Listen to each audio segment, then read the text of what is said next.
Off the highway, everybody, and we're going to go way off the highway. I'm not even sure we can find a highway in this episode because we're with Dr. Paul Metzger. He is the author of Evangelical Zen. That's right, a book about being an evangelical and Zen. You should check it out. Hey, Dr. Metzger, you're a professor. You're a doctor of theology, and I've always been impressed with you as a theologian. One of the reasons is you do not relegate theology to the realm of ideas alone. And it's my belief that the best theology is done when we take that theology all the way to the edge of the cliff, where maybe we would even fall off the cliff and no longer embrace that idea any longer because we've actually tested it in the reality of our spirit and the reality of the universe. And here's kind of a weird question, but I would love to hear what you think it would take for you to leave the Christian faith behind.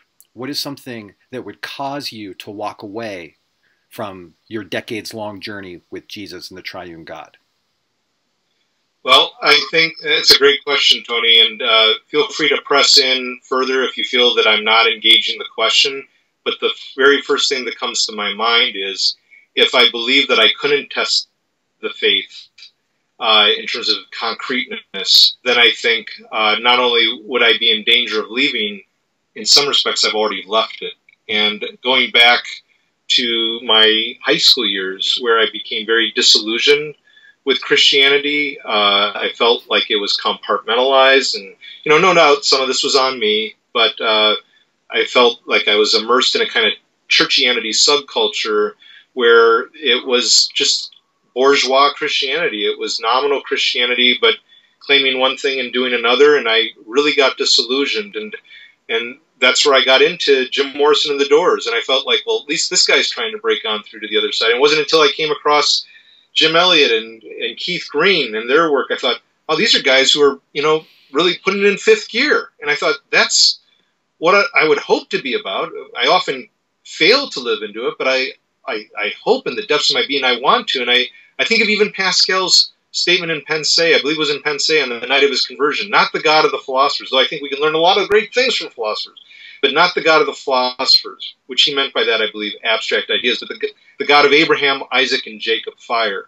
And George Mueller said, I'm not going to believe that it's just the God of the past, but the God of Abraham, Isaac, and Jacob is the living God, alive today. And so I think with Mueller and with Pense's of Pascal and the like, I mean, this God wants us to test it. Our God wants us to wrestle with him.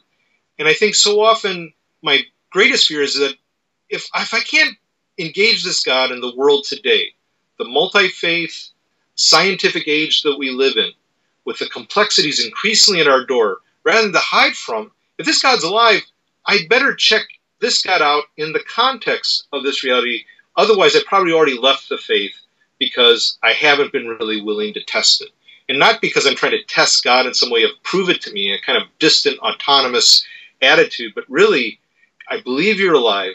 Please help me to trust you enough that I can risk you enough in the context of life. And that's what I want to be about. I often fail that in that regard, but I think that's what I'm most concerned about. So probably there are a lot of things that could cause me to leave as I engage, questions of science in an open way, hopefully, and we're just wondering through things like, reading Wilson's work. I mean, he's phenomenal, the great sociobiologist. Now, I think he's a scientific reductionist, in that he seems to think that biology solves all the questions and answers all the problems. But I think it does offer a lot.